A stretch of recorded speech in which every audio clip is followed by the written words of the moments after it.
नमस्कार दोस्तों, एक बार फिर से आप सबका बहुत बहुत स्वागत है हमारे YouTube channel easy math bye जीवन शर्मा में। एक बार आप सबका बहुत बहुत धन्यवाद हमारे YouTube चैनल को सब्सक्राइब करने के लिए और हमारे वीडियोस को लगातार देखने के लिए। आज हम आपके लिए लेकर आए हैं कक्षा 10वीं के लिए बहुत ही महत्वपूर्ण टॉपिक केंद्रीय प्रवृत्ति की तीसरी माप बहुलक। चलिए, बहुलक पढ़ने से पहले मैं आपको ये बता दूं, वीडियोस पूरे देखें। अगर आप वीडियो को पूरा देखेंगे तो आपको सभी प्रश्न है वो महत्वपूर्ण प्रश्न है वो समझ में आएंगे और फिर उन प्रश्नों को समझकर आप उन पर आधारित प्रश्नों का मिलान करें ताकि आपका ये चैप्टर पूरा क्लियर हो सके। और ये जो टॉपिक है वो 100% हर बार बोर्ड परीक्षा में आता है, इसलिए इसको ज़रूर पढ़ें और अगर आपको अच्छी लगे तो लाइक शेयर और कमेंट ज़रूर करें। तो बढ़ते हैं अपने टॉपिक की तरफ। तो शुरू करते हैं अपना टॉपिक बहुलक। देखिए, सबसे पहले समझते हैं कि बहुलक क्या चीज़ होती है। यहाँ पे ये जो बहुलक है इसका मतलब ये है कि हमारे प्रश्न में जो संख्याओं का समूह दिया गया होगा उन संख्याओं के समूह में जिसकी आवृत्ति सबसे ज़्यादा बार होगी। ध्यान रखें, यहाँ पे अर्थ जो नाम है उसमें दिख रहा है बहुलक। बहु का यहाँ मतलब ले सकते हैं बहुत, यानी बहुत ही ज़्यादा। यानी यहाँ पे ये नहीं है कि बहुत बड़ी संख्या की ज़रूरत नहीं है, लेकिन यहाँ वही संख्या जो सबसे अधिक बार आ रही है, जिसकी आवृत्ति बार बार होती है, सबसे ज़्यादा बार होती है, उसे ही बहुलक कहते हैं। तो ध्यान रखें, इसका मतलब ये हुआ सबसे अधिक आवृत्ति वाली संख्या। और ये जो आवृत्ति शब्द हमने लिया है उसे आवृत्ति को हमने बारंबारता भी कहा था कि आवृत्ति या बारंबारता एक ही चीज़ होती है, मतलब सबसे अधिक आवृत्ति या फिर बारंबारता वाली संख्या। ये ध्यान रखें, जो संख्या आएगी वही उसका बहुलक हो जाएगा। जैसे अपना पहला प्रश्न है, तो यहाँ इन नंबर्स का हमें बहुलक ज्ञात करना है। देखिए, सबसे सरल टॉपिक है। हमने इससे पहले माध्य और माध्यक पढ़ लिए हैं और जिनके वीडियोस आपको नीचे डिस्क्रिप्शन में मिल जाएंगे, वो देख लें। और अब देखिए, तो इन नंबर्स का हमें बहुलक ज्ञात करना है। बहुलक सबसे सरल टॉपिक है, ये ध्यान रखें। बहुलक का हमने मतलब समझा दिया, सबसे अधिक आवृत्ति वाली संख्या। तो यहीं पे वही करना है, सबसे अधिक आवृत्ति वाली संख्या वही ढूंढनी हमें, और कुछ नहीं करना है। जो यहाँ सबसे ज़्यादा बार आई हुई है वही हमें ढूंढनी है, सबसे अधिक आवृत्ति वाली या बारंबारता वाली संख्या ढूंढनी है। तो यहाँ देखें, अगर हम देखते हैं सबसे ज़्यादा बार यहाँ कौन आया हुआ है, तो इन सब नंबर्स को आराम से देखकर बताएं कि सबसे ज़्यादा इसमें कौन आ रहा है। तो हम देख रहे हैं 6। देखिए, यहाँ 1, ये 2, 3, 4 और 5 बार आया है, लेकिन बाकी के जो नंबर है कोई 1 बार है, कोई 2 बार हो सकता है, लेकिन जो ये 6 है वो यहाँ पे 5 बार आए और 5 बार से ज़्यादा और कोई नंबर आया ही नहीं है। तो सबसे अधिक आवृत्ति वाला नंबर हो गया 6। ये जो नंबर है यही इन संख्याओं का ये जो समूह दिया गया है इसका ये बहुलक हो गया। तो इस प्रश्न में हमें बहुलक ज्ञात करना है। ये सारणी वाला प्रश्न आ चुका है अपना, पहले प्रश्न से थोड़ा हटके है, लेकिन अब देखिए क्या करना है हमें। इसमें यदि बहुलक निकालना है तो ये यहाँ पर दिया गया है सबसे अधिक आवृत्ति वाली संख्या। तो याद रखें, सबसे पहले क्या करना है, सबसे अधिक आवृत्ति ढूंढनी है, मतलब आवृत्ति मतलब बारंबारता, फिर उसकी जो संख्या आएगी वो बहुलक बन जाएगी। तो सबसे पहले हम यहाँ ये करेंगे।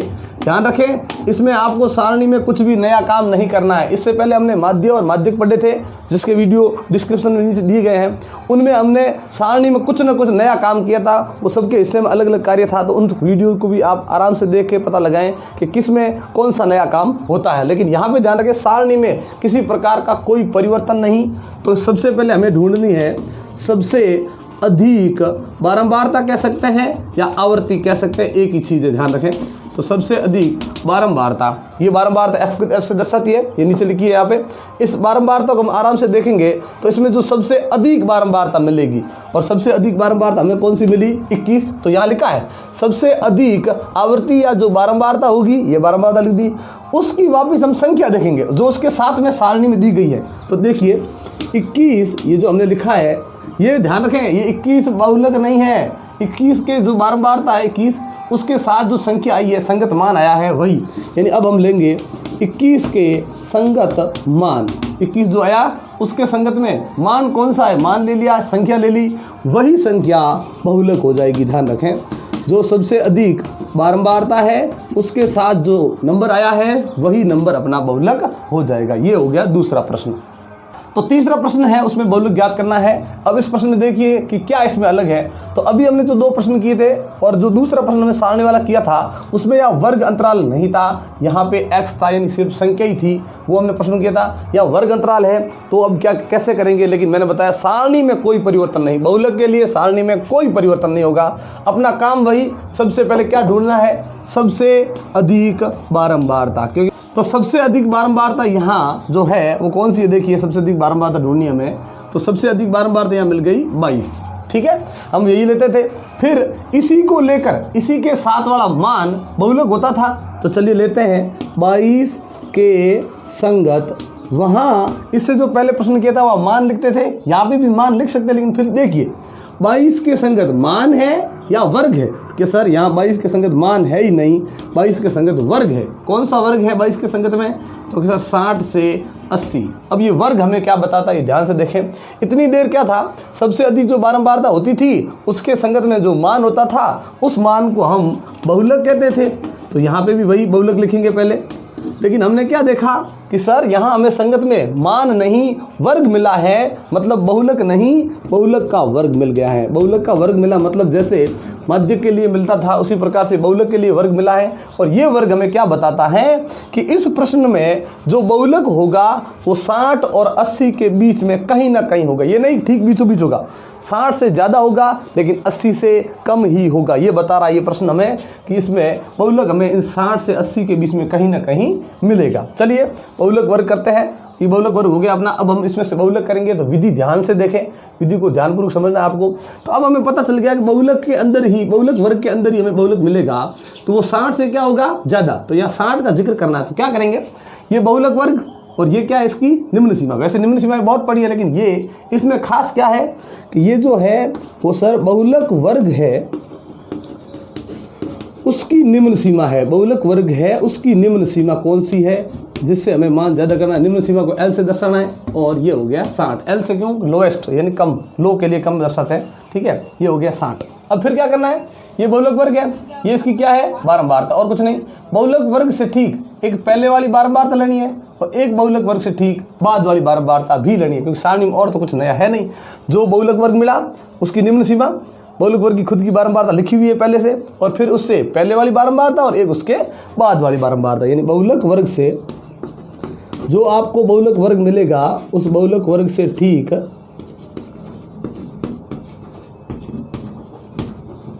पहले वाली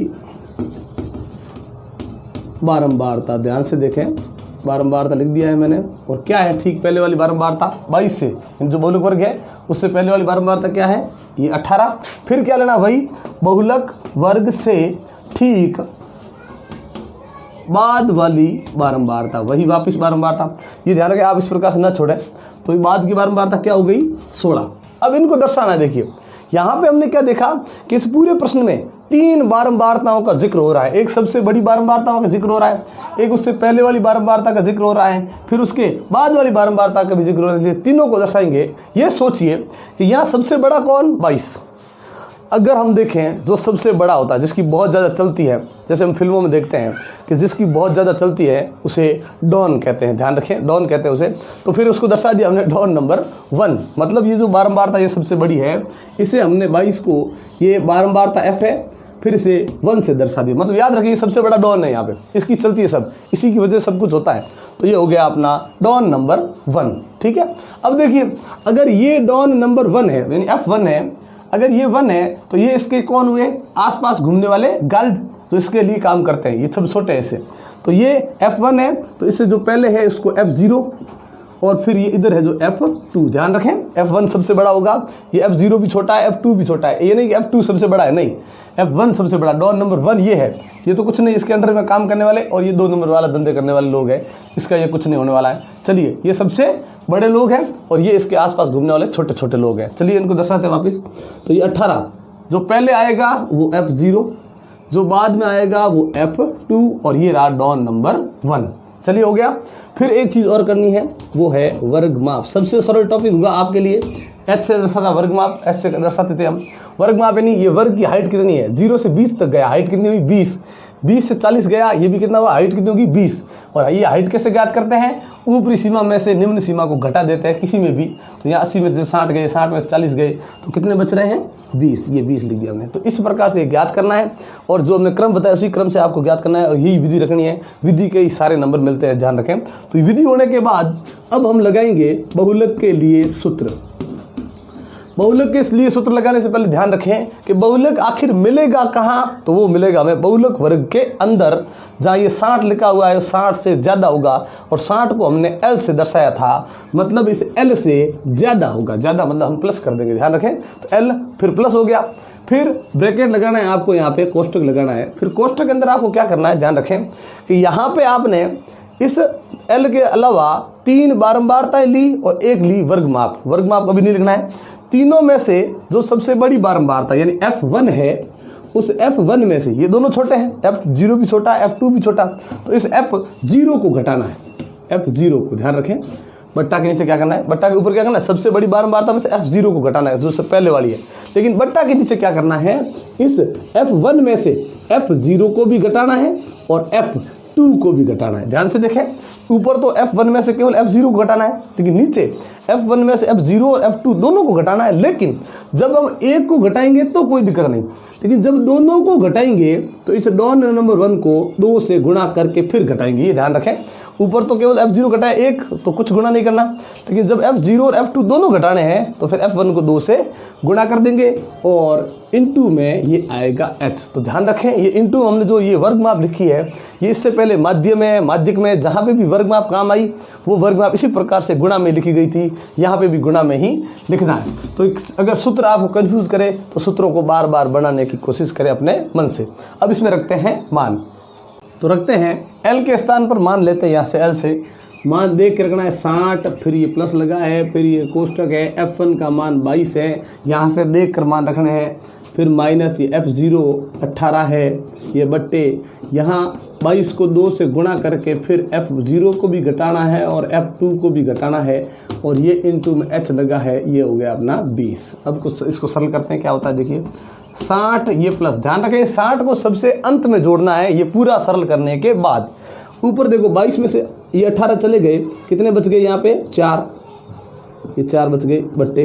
अब यहाँ पे पूरा आप सरल कर सकते हैं हम। एक तो अपना ये तरीका है कि 22 दूए 44, 44 में से ये 18 और 16 दोनों घटा दो, एक तो ये तरीका। फिर क्या करेंगे देखो, हम ऐसे घटाएंगे, 22 दूए कितने हो गए 44 हो गए, ये 18 और 16 दोनों ही घटाने, तो दोनों को मिला के घटा देंगे, तो ये 18 ये 16 ये जो हो गए अपने कितने 34। अब देखिए ये 44 ये 34, 44 में से 34 गए, पीछे बचे 10 और इनटू में अपना कितना है 20। और गुणा का अपना तरीका वही कि गुणा जब भी हो अंश और हर कटे तो उन्हें काट देंगे। बट्टा के नीचे 1 का कोई मतलब नहीं, ये 60 ये प्लस 2 को 4 से गुणा कर दिया, ये 8, कोई दशमलव संख्या नहीं, तो फिर 8 और 60 को जोड़ दिया, ये हो गए 68। ये अपना मिल गया हमें बहुलक। ध्यान रखें, ये इस प्रकार से हमने बहुलक ज्ञात कर दिया है। तो इस प्रकार से आज हमने बहुलक टॉपिक का जिक्र किया, आपके लिए लेकर आए। और वीडियो अच्छी लगे तो लाइक शेयर और कमेंट जरूर करें। बाकी पढ़ते रहें अपने लगन से, आपको सफलता ज़रूर मिलेगी। और तब तक के लिए नमस्कार, जय हिंद, जय भारत।